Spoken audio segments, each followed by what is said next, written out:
Iginapos at ginilitan ang tauhan ng isang sanglaan sa Baguio City na si Lindsay Vallejos Valdez. Sa investigasyon, mag-aalas 9 ng umaga kahapon nang pumasok ang isang lalaki sa pawn shop na nagpubli pa raw sa payong para di makuna ng CCTV. Lumabas siya makalipas ang ilang minuto. Pagkatapos nito, nakita na ang biktima na walang buhay. Blanco pa ang mga otoridad sa posibleng motibo sa krimen. Wala namang tinangay na pera at gamit mula sa sanglaan ng salarin pero nawawala ang cellphone ng biktima.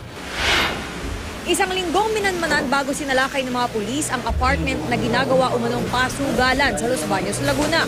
Naaresto ang 4 na rebisador. Hindi na nila itinanggi ang pagkakasangkot sa sugal na bokis o loteng. Nakumpiska ang ilang gamit sa pasugalan. Tukoy na raw ng mga pulis ang mga nagpopondo dito pero hindi muna nila pinangalanan ng mga ito habang nangangalap pa sila ng ebidensya.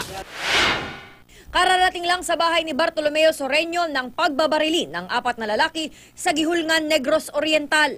Agad na namatay ang biktima. Tumakas sa mga salarin na nagpakilalang mga miyembro ng New People's Army.